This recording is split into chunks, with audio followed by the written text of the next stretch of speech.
સ્પર્ધાત્મક પરીક્ષાઓમાં ખરેખર ખૂબ જ સ્પર્ધા પણ હોય છે, એટલે ભારે મહેનત તો કરવી જ પડે. એક પરીક્ષા પાસ કરવા માટે પણ વર્ષો સુધી તનતોડ મહેનત કરવી પડે. આવા સમયે જો અમે તમને કહીએ કે એક યુવતીએ એક સાથે 19 સ્પર્ધાત્મક પરીક્ષાઓ પાસ કરી છે તો કદાચ તમારા માટે માનવું મુશ્કેલ થઈ જાય. પણ આ કોઈ ગબગોળા નથી. છત્તીસગઢની 23 વર્ષની ચારુ પાંડેએ આ અવિશ્વસનીય સિદ્ધિ હાંસલ કરી છે. તેણે એક નવો ઇતિહાસ રચી દીધો છે. આ જ કારણસર ચારુ પાંડેનું નામ આજે આખા દેશમાં ચર્ચાઈ રહ્યું છે. તેણે કેવી રીતે આટલી બધી પરીક્ષાઓ પાસ કરી હશે એ વિચારતા જ સ્વાભાવિક રીતે આપને સૌને નવાઈ લાગે. ચારુએ કેન્દ્ર સરકાર દ્વારા લેવાતી લગભગ તમામ મહત્ત્વની પરીક્ષાઓમાં બાજી મારી છે.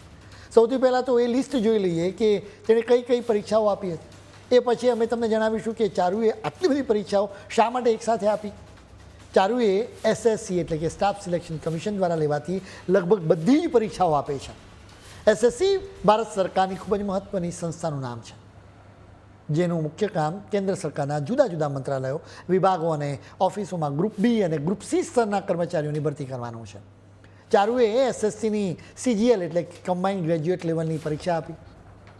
તેણે SSCની CHSL એટલે કે combined higher secondary level, MTS એટલે કે મલ્ટીટાસ્કિંગ સ્ટાફ, GD એટલે કે જનરલ ડ્યુટી, CPO એટલે કે સેન્ટ્રલ પોલીસ ઓર્ગેનાઇઝેશનની પરીક્ષાઓ આપી.